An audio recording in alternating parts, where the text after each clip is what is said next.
Now. Okay, there we go. all right. And I am going to make you the host again. Okay. Okay, you're the host again. You just have to reshare your screen again. Sorry, from the top.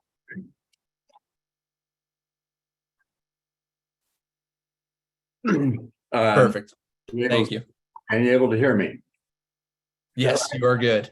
Good. Okay. Well, just to recapitulate, I honestly believe and have experienced for the last 8 years treatment of up to 10 different degenerative brain diseases, in which at least some patients in each category have shown stabilization or improvement, in spite of the fact that the common knowledge or the common dogma is that these conditions are not treatable. And I think that there is a rational approach to treating degenerative brain diseases. I haven't got all the answers on that yet, but I think I've made a dent, and I want to share that dent with you. So the title says how to detect pathology. So that's the first thing. How do you detect a brain disease while a person is still normal, functioning normally? That's key. And then once you do that, how do you identify if a treatment is effective for a degenerative brain disease? And the central theme behind that is embodied in the concept that all roads must lead to Rome. And so let's see. Oh, here we go. So let's talk about effective detection first. To detect any disease before it produces symptoms is essential part of prevention. Now, these tests are commonly used in clinical practice as tests of cognition to detect problems. And if you look at the column that says accuracy, this is the accuracy for discriminating normal aging from the first clinical stage of Alzheimer's and other degenerative dementia disorders. And you can see that the accuracies of 51 to 72%, 74%, 79 to 94% are not that great.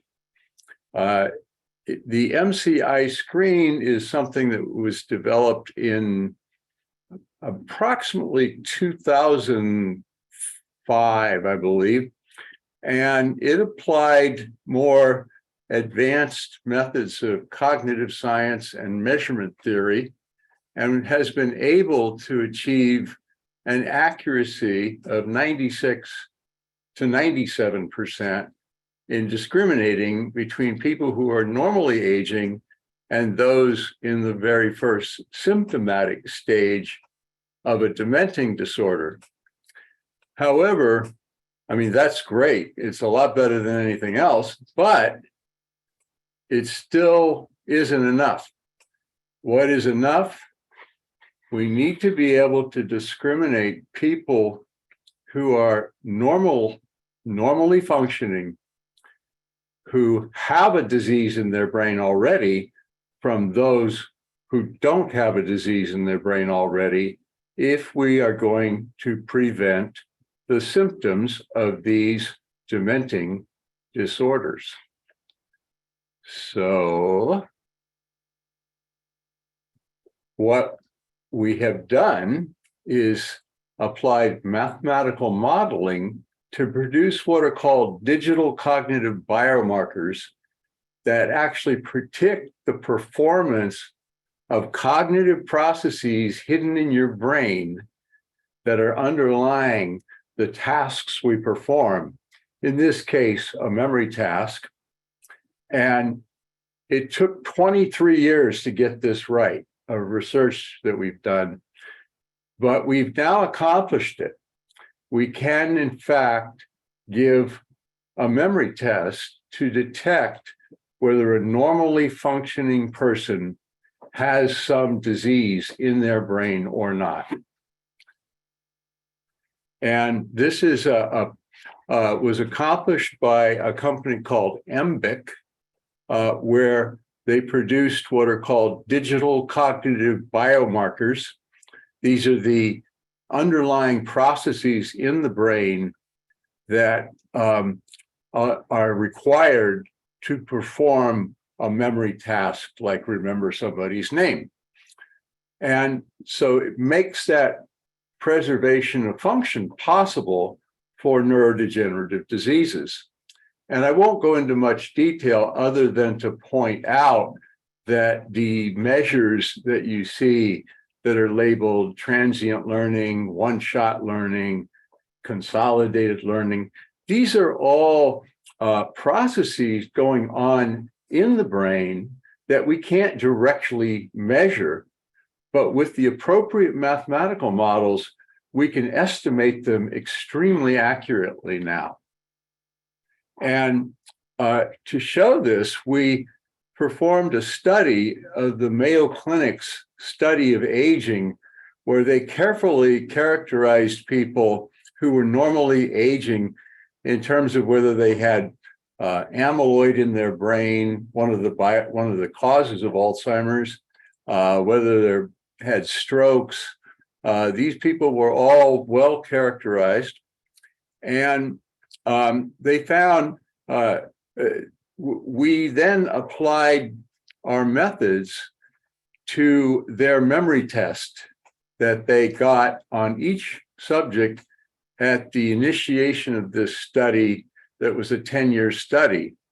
And what you see on the graph here, it says there are two groups. One says stable and one says progressor. And under the columns labeled R1 and R3, you can see that there's a distinction between the groups that are stable and the groups that are progressors. And so what this means is that by assessing a memory task, we can identify which individuals will remain stable over the next 4 years and which ones will develop Alzheimer's disease, even though all of them are normal. So once one has detected that there's a problem in the brain, we must identify the cause. Now, that's actually quite easy. And the cause is identified by doing a blood test, doing a picture of the brain called an MRI, which is a quantitative study that we do. And at present, we do spinal fluid to actually measure the misfolded proteins in the brain that are thought to cause virtually all neurodegenerative diseases. Now, when people hear the term spinal fluid, they think of the movie Spinal Tap or some horrendous story that they've heard or experienced. But when I started out about 8 years ago to do these spinal fluid tests on a regular basis, I set up a protocol that has been quite successful. We've done over 1,000 spinal fluid tests. Only 10 people have had pain. 2 of them were professional football players, and 8 of them had spinal stenosis. The spinal stenosis means crowding of the nerves, making it very hard to remove the spinal fluid without hitting one. But I think we have found a method to even eliminate pain in those with spinal stenosis. And we have then executed that new procedure, and even people with spinal stenosis have not experienced pain, at least some of them. So at present, we have 0 out of almost 1,000 people who have experienced pain in getting a spinal fluid. So we've been able to make it a safe test, much like a blood test, and that's important. So there is a very strongly supported hypothesis that errors of protein folding are a primary cause of virtually all degenerative brain diseases. And so first, we must understand why proteins are folded. They are folded because their shape determines their function. And here is an example, starting on the right-hand side, where it says folded monomer.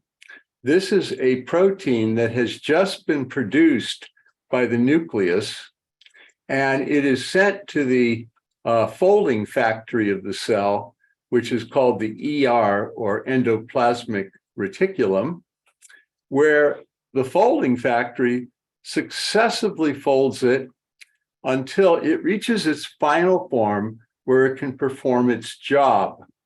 Once that happens, there is a bus in the cell called the Golgi complex. The Golgi complex then shuttles it to its location where it performs its job. So how are proteins folded? Well, I just showed you that the nucleus makes the DNA make protein by sending a sequence, a code, to RNA, and the RNA then uses that code to make the unfolded single-stranded protein. And then right outside the nucleus, the endoplasmic reticulum, or ER, is just waiting to fold the protein and send it on its way to do its job. Now, what causes errors of protein folding? It's very simple: stress. And when I say stress, I don't mean the same thing that we think of when we think of psychological stress, even though that is one cause of protein misfolding. When I say stress, I'm talking about all types of physical stress: reduced oxygen, reduced blood flow, low blood sugar, imbalance of the ions that are used to make the nerve cells fire and are regulated by the kidney so that the blood and the spinal fluid have the right concentrations, excessive activity, such as when getting anxious or nervous or obsessive, heat, trauma, traumatic brain injuries, infection, cancer, multiple rapid cell division, environmental toxins, and then finally oxidative stress, which produces free radicals in the cell and causes damage to the parts of the cell. All of these things would be considered examples of cell stress. And when that happens, the nucleus starts to produce more protein in order to repair the cell, that the parts of the cell that were damaged. So it revs up its protein making and sends it along to the ER, and the ER folds as much of it as it can, but sometimes it can get overwhelmed, and it so starts to make errors and even misses the folding of some proteins. So that's where the errors of protein folding occur. And if you look at this example of all the different types of cell stress, what it means is that every chronic disease that's not well controlled stresses cells. And if the cells are stressed, they start producing misfolded proteins. And if a particular organ, such as your kidney, is doing that, it starts functioning less well. And the function of the kidney affects the function of the brain.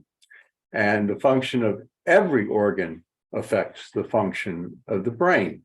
So this process is going on in chronic medical conditions that are not well controlled, due to certain genetic characteristics, as well as lifestyle.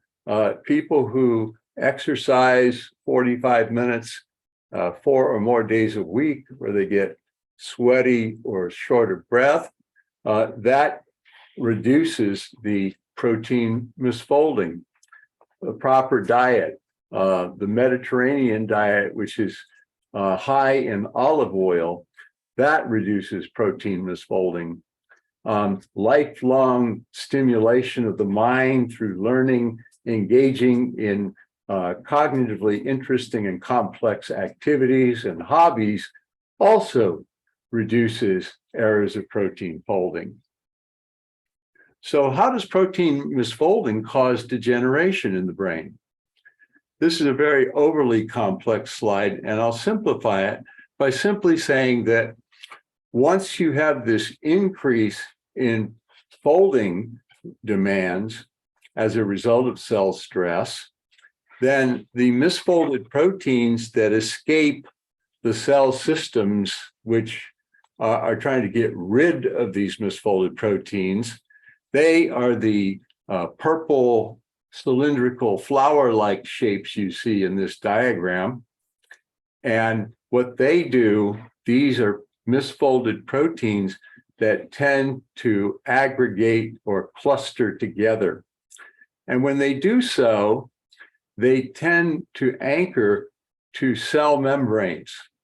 And wherever they anchor, they interfere with the function of that patch of membrane and literally punch holes into those areas of the membrane. Well, if that happens enough, then you get leakage in the cell, and a nerve cell will stop firing, and it will stop functioning and die. And so this is a common phenomenon for all types of degenerative brain disease, including ALS, Parkinson's, Lewy body disease, Huntington's disease, Alzheimer's disease, cerebral amyloid angiopathy, and many more. Knowing that this protein misfolding is extremely dangerous for the cell, and that the cell has many ways of trying to get rid of them, but when it fails, the cells ultimately die. One can ask, how do the neurons protect themselves when these misfolded proteins have occurred? And I won't talk about all the mechanisms. I'll only talk about the one that I can use clinically at this point. It's called IgG antibodies. And here you see on the left-hand side of the screen is a misfolded protein that has aggregated with a bunch of other misfolded proteins. The purple guys are the misfolded proteins, and they've attached on to a giant core of misfolded protein of one called amyloid. That's the first misfolded protein that accumulates in Alzheimer's, and it accumulates over about 30 to 50 years before producing the first symptoms of memory loss. Well, this complex of these aggregates of misfolded proteins are called polymorphic aggregates, or PMA, and they anchor to the cell membrane and interfere with the function or punch a hole in the membrane. Now, one way of preventing that is that your immune system makes antibodies directly against these different shaped misfolded proteins. And so on the right-hand side of the screen, you can see these red guys, and they are the antibodies, and they bind to the purple guys, the misfolded proteins, and prevent them from attaching to the cell membranes, and are literally escorted by a molecule called a chaperone out of the cell and ultimately out of the brain. So these antibodies are a strong area of research for treatment, there have been many antibodies that were designed to bind to amyloid, and they have gone through FDA clinical trials, and all of them have failed, except for two that got approved, but they're good if you only have that particular shape of misfolded protein due to amyloid, and it doesn't bind to all the other shapes that amyloid can form. And I'll show you an example of that a little bit later. So the next step to effectively treating any disease is that the cause has to be quantifiable. And here is an example of what we do in the Shankle clinic to quantify what we think is the cause. And these are the different misfolded proteins that are measurable in the spinal fluid. And pretty soon, we'll be able to do this in the blood. They're not there yet, though. What you see are 3 colored bars and then lighter shaded versions of those colored bars. The lighter shaded versions are reference values. And I'll just point out that you don't need to know much about the details here, but this is a spinal fluid from an individual who is normally functioning, and they have a marked elevation of the abnormal form of amyloid, and they have a mild elevation of the neurofibrillary tau, which produces the tangles. So this neurofibrillary tau is a misfolded protein that produces the classical tangles of Alzheimer's disease. So this person meets the standardized criteria for having the pathology of Alzheimer's disease, but they are completely normally functioning. So that's the kind of person we want to find, because we can now then give treatments that will lower the abnormal levels of amyloid and will block and hopefully lower the abnormal levels of the tangles so that they never progress. The next step to effective treatment is to treat the cause. So, and we also have to be able to measure the effect of the treatment of the cause. So we must be able to measurably reduce the cause of the disease if a treatment is going to be considered effective. And I'll show you what I mean. So here we have an individual with increased risk for Alzheimer's. The E4 genotype is the increase in risk, and that increases the production of the misfolded protein called beta amyloid by a factor of 3-fold. They're 68 years old, and they already had mild cognitive impairment. So they were in the first clinical stage preceding dementia, and the spinal fluid measures that I showed you just in the previous slide were met all criteria for Alzheimer's disease.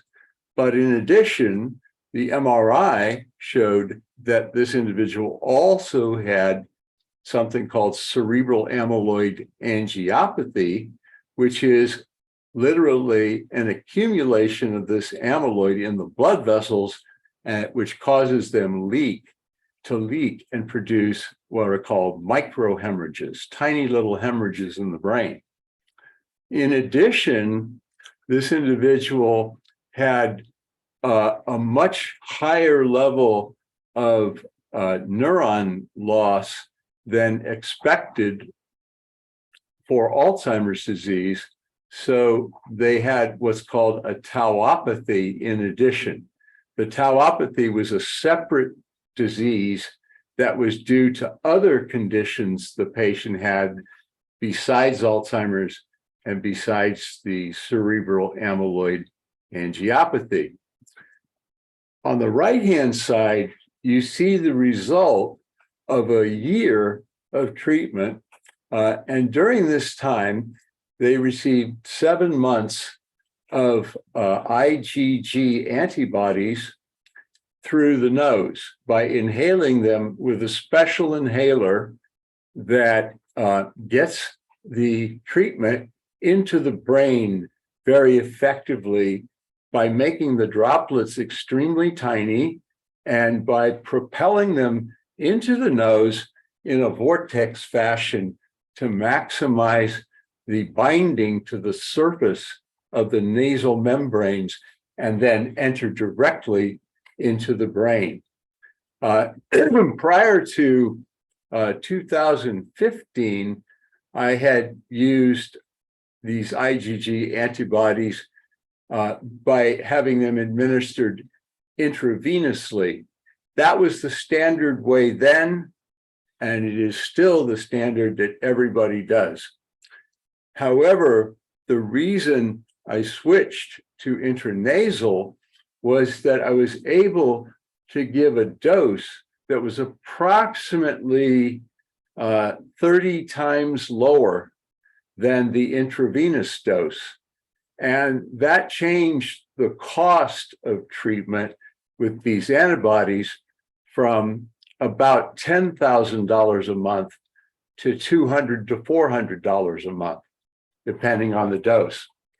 The treatment effect, at least in terms of reduction of the misfolded proteins, you can see in the right-hand part of this graph where it says annualized changes, that's percent per year in the misfolded proteins over the 1 year between the two spinal fluid tests. And what you see is that there was a 15% per year reduction in the tangles and a 17% per year reduction in the neuron loss or the total tau misfolded protein. Now, that is enormous. The tangles, for example, on the PET scans that measure tangle production increase at a rate of 10% per year in untreated Alzheimer's.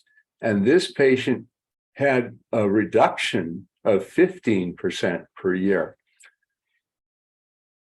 So the next step in evaluating if a treatment is effective is that the changes that occur in the individual should be in the same direction as the changes that occur in the hypothesized cause. And in this case, we're talking about the misfolded proteins. So we want to measure things that are relevant to brain function, and they should be changing in the same direction as the misfolded proteins. In this case that I just showed you, since the misfolded proteins were decreasing, we should see that the measures of brain function, the brain system measures, are changing in an appropriate direction. So first, what you're seeing on the left-hand side are the absolute volumes of different brain regions that do different jobs. The top graph looks at the input to the brain, which is the thalamus. And it also looks at one of the key memory structures of the brain, the hippocampus, which is the second region affected in Alzheimer's disease. And the bottom graph shows you volumes of very large brain regions. The entire portion of the brain, except for the brain stem and the cerebellum, is called the forebrain, FB par, and then the cortex, cerebral cortex, in lighter gray, is a very thin 3 millimeter shell on the surface of your brain that contains all the neurons of the cerebral cortex. There are approximately 110 billion neurons in the cerebral cortex. And these measures were then translated into the annual rate of tissue change or volume change for each structure. And what you see on the right-hand side is that the rates of volume loss, or actually some areas actually grew, including the hippocampus, were on the order of 1% per year or less. That is the same rate that you see in normal aging. And this is for a person with clinical Alzheimer's disease. That is very consistent with the finding that the misfolded proteins had reduced. The one area that accelerated in terms of tissue loss was the thalamus, which has nothing to do with Alzheimer's disease and probably was being affected by the tauopathy or perhaps some additional hemorrhages in the thalamus. Now, this is another measure of the brain system, and this is related to functional capacity as determined by the brain controlling function. We call it cognitively related function, and we use probably the most well-validated measure of brain functional capacity called the Functional Assessment Staging Test procedure. And what you see here is that this individual has been in stage 3, which is mild cognitive impairment, for 36 months. I'm sorry, for 63 months. Now, the average untreated duration of stage 3 is 36 months. So they have already stayed in this stage for 27 months longer than the untreated course. So this is also consistent in the right direction as the reduction in the misfolded proteins. So now we're going to look at another measure of the brain system, and this is cognition. This is some of the scores of the MCI screen that represent memory and different aspects of memory.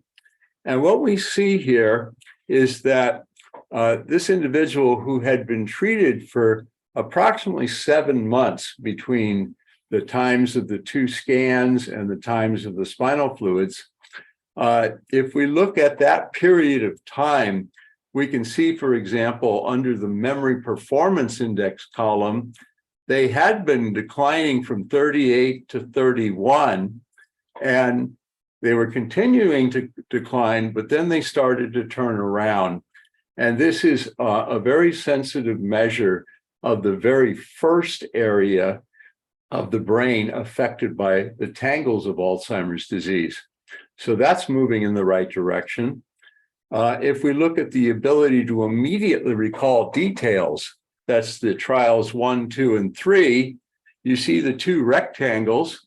The first set of rectangles refers to a progressive decline in immediate recall.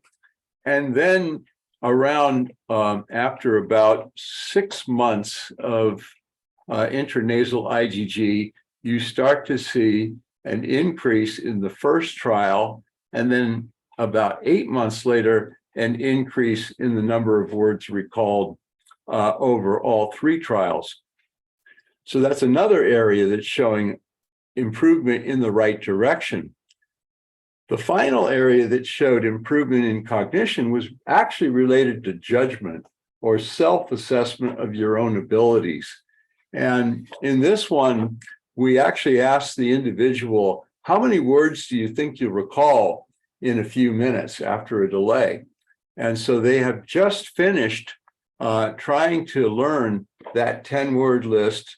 And now they're asked how many they think they'll recall after a few minutes delay.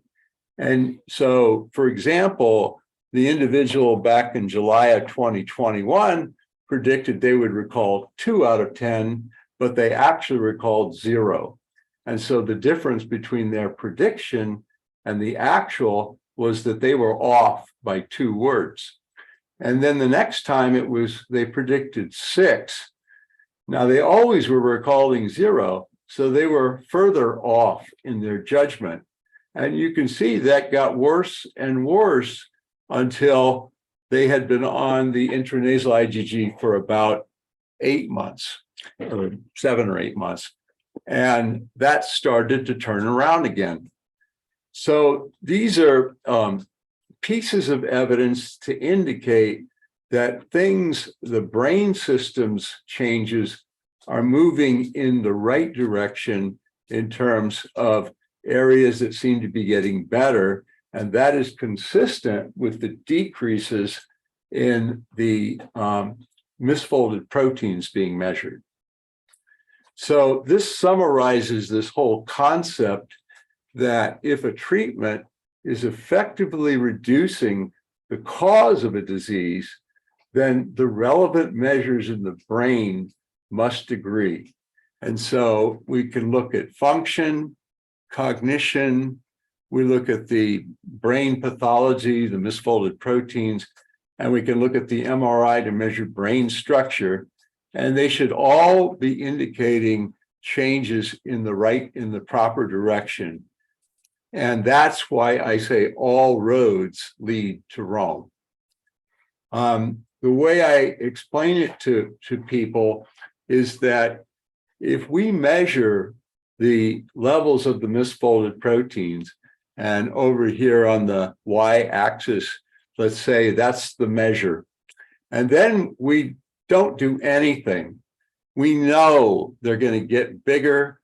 There's going to be an accumulation of those misfolded proteins, and it's going to follow that red arrow where things get worse and the patient declines. If we treat and the misfolded proteins don't increase after several years, we repeat the spinal fluid or whatever measures we're using at that time, we would expect the patient and the brain to remain stable.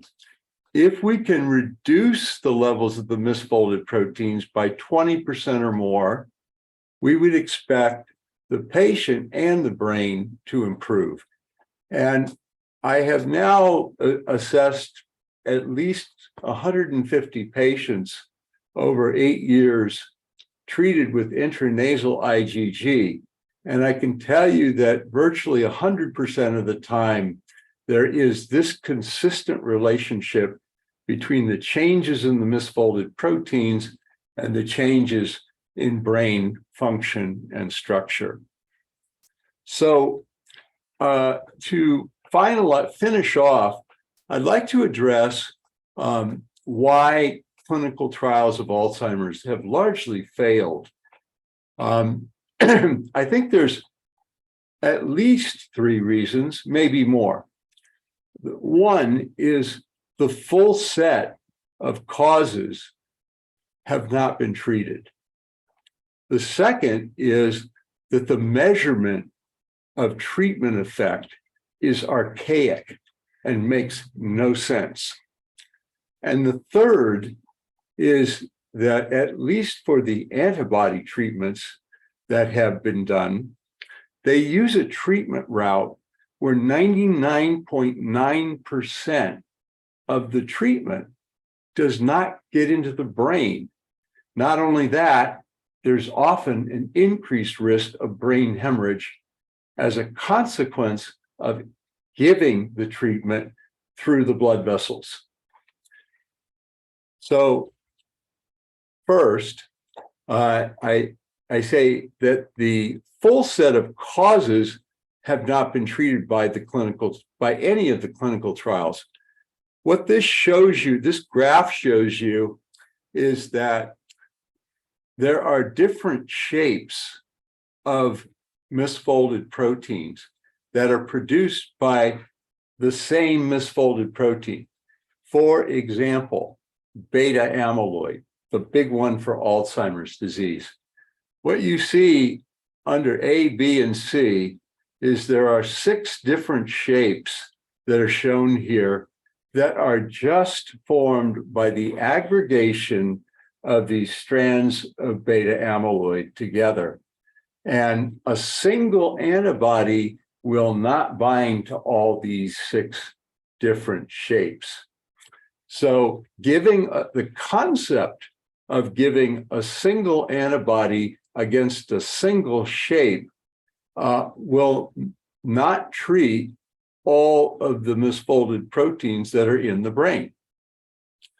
This is an example from Charlie Glabe at UC Irvine, who showed the number of different antibodies that are found in a single individual. And on the left-hand side, you can see these numbers like 4G8, 6E10, 1, 3, etc.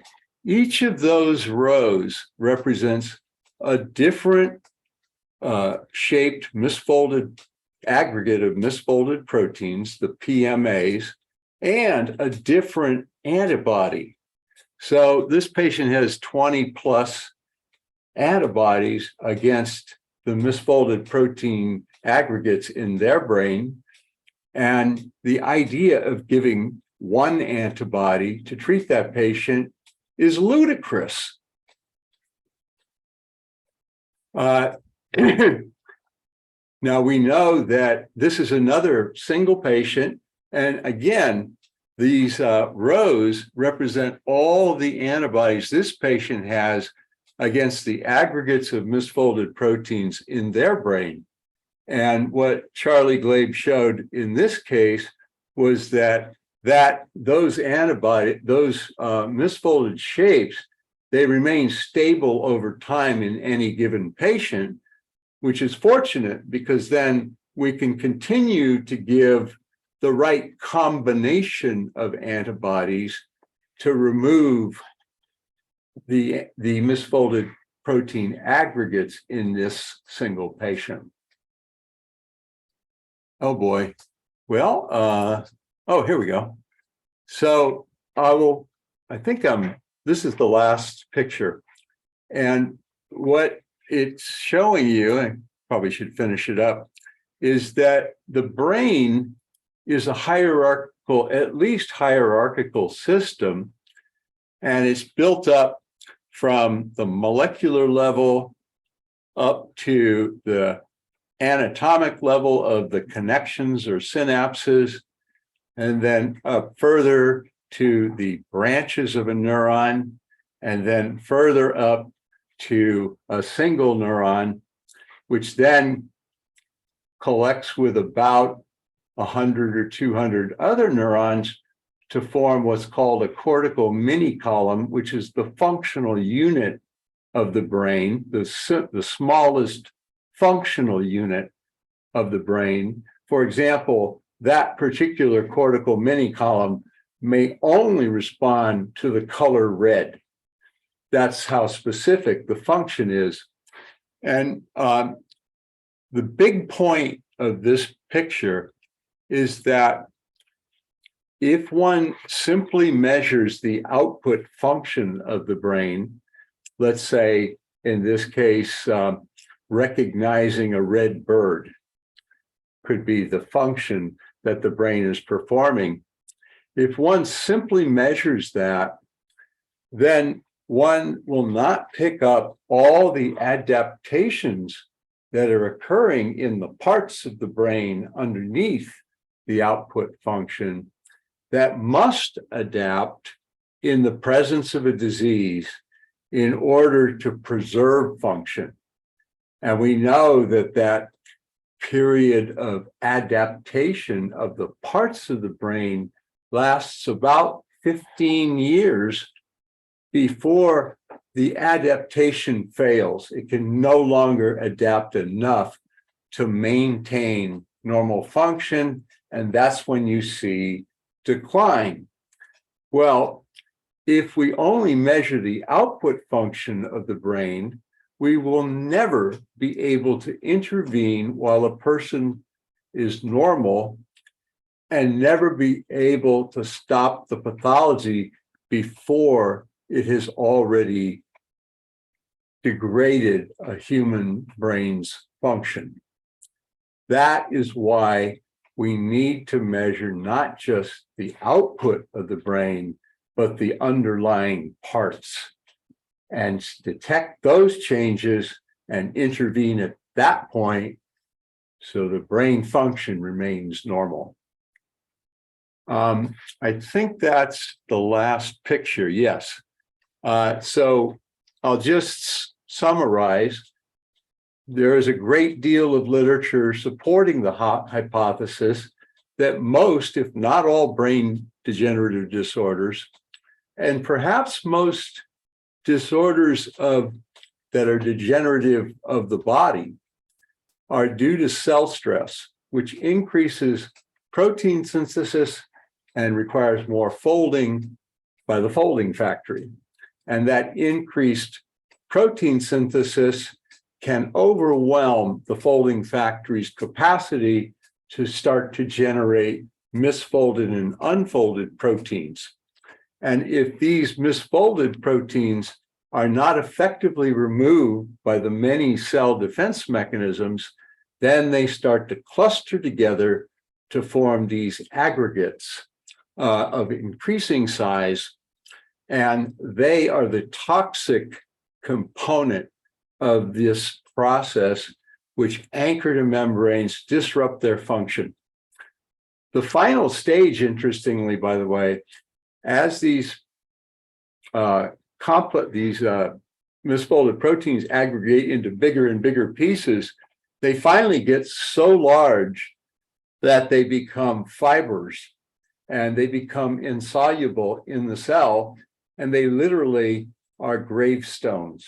These are actually what the plaques and the tangles are. They're gravestones. They have no energy left in them to do any damage. And for probably 30 years, and even today, I think some people still hold on to the idea that the plaques and the tangles are the problem. Rather, this is nature's way of getting rid of the toxic component, which are the soluble aggregating misfolded proteins of smaller size. So for the past 8 years, I've treated about 150, 160 patients with any of 10 degenerative brain diseases with agents that either block or remove these protein aggregates. And the longitudinal measures of the spinal fluid are consistently agreeing with the changes that occur in their brain function by multiple measures of the system. So the following observation can be simply stated that all roads lead to Rome. If the misfolded proteins increase, patients get worse. If they don't change, patients remain stable. And if they decrease by some percentage, I think it's around 20, they partially improve. With that, I will stop and be happy to answer questions. Fantastic. Thank you very much, Doc. We do have a few questions that came in over the course of your talk. So first, earlier in the lecture, you mentioned diet management as a key means of preventing those misfolded proteins and thereby preventing cognitive degeneration. One attendee asked, how important is it to follow a diet like Dr. Bredesen's diet? I don't know if you're particularly familiar with that diet, but if you are, what are your thoughts on that diet, Dr. Bredesen's diet? Dr. Bredesen's diet, I don't know if it's actually the diet or the supplements, but there is pretty clear evidence for the Mediterranean diet, olive oil, fish, chicken, salads, roots, and a modicum of dairy fat and beef. Now that came from what's called the 3-city study in France, and it's probably one of the most well-designed epidemiological studies that has been done in the field. And there was a very consistent and strong correlation between the risk of dementia and the Mediterranean diet. It may be that Dr. Bredesen's diet is as good or better, but it has not, to my knowledge at least, had the kind of study that we saw with the 3-city study. So I would love to see that done, because it could provide us additional things that we could do. But at this point, I'm not sure it's established that it is as effective.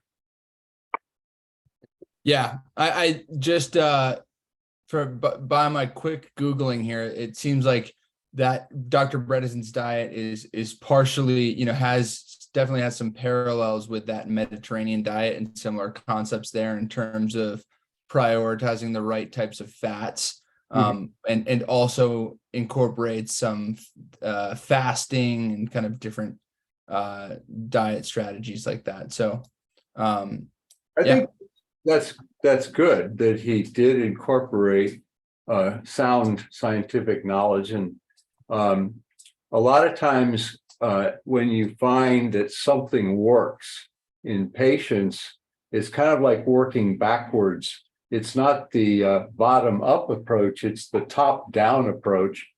And you then want to be sure that you're right by validating it in a study. And I think that would be great if we see that done. And it looks like kind of similar to, what you preach. The diet is really part of this broader Bredesen protocol that also incorporates, sleep hygiene, exercise, stress reduction, brain stimulation. So a lot of what you kind of talked about earlier in the talk. All good advice. Yeah. So second question here is the antibody treatment that you're referring to typically combined with any form of lifestyle change? And I think that ties into kind of the answers, the question and answer that we were just speaking to. So that's the first part. Second part is, are there chronic disease improvements or worsening that impact the success of the treatment? So chronic disease, kind of how does a chronic disease improving or worsening impact the antibody treatment? So it's sort of a multi-part question. And the first part, the approach that I take is targeting the cause. And so when I see, for example, a patient who has an elevation of total tau, then I use the agents that are known to block or remove total tau. And that can include supplements, it can include medications, and it includes, at least it includes antibodies derived from human donors, so-called polyclonal IgG antibodies that are manufactured and extracted by vendors such as Pfizer and other big companies. And so that is the point, is that you define the cause and then you select what is known to address the cause. So I don't restrict myself to just antibodies. I include supplements, I include medications that are known to block that particular misfolded protein. The second part of the question was about chronic disease improvement or worsening and how that's tied to the success of the antibody treatment. Well, I think that's actually a very, like I said, there's three areas that contribute to the production of misfolded proteins or cell stress. And one is any chronic disease that is not fully controlled. Two are genetic factors, and three are lifestyle factors. And I have seen many, in fact, just literally this week, I saw two patients where one of them developed atrial fibrillation. The other one had a heart attack and stroke. And several months, between 2 and 4 months before they had any symptoms, they had a decline on the MCI screen that was quite significant and notable and was unexplainable. I always look for why did something change, and 95% of the time it's very clear. And in this case, it wasn't. And then I found out several months later they had a heart condition. And it was completely undiagnosed and asymptomatic. So that now when I see an unexplained change, you start to think about, okay, is there a chronic disease that they are at increased risk for? And maybe they need to, have their doctor check it out, So I've seen that many, many times. I've also seen the opposite of that, which is a patient whose blood pressure was not well managed, and they got it under control, and there was a clear improvement in their cognition. So I've come to expect these things. If I find something's not well managed and it gets managed, I expect to see improvement in their brain. And this makes perfect sense. The body is connected to the brain. And if we think about it, organs arose because of a need to specialize the function of the entire organism. And if I'm a worm, I don't need that many organs. But if I'm a human, I need an organ to filter all my toxins. I need an organ to push the blood around. I need an organ to digest my food. I need a bunch of organs to protect me from all the bad things out in the environment. So all of these organs are affecting the total health of the human organism. And it makes perfect sense that the master controller, the brain, will be affected by its parts. Absolutely. Okay, that is the final question. I think we can go ahead and wrap there. Thank you for everyone who stuck on here a little past 1 hour.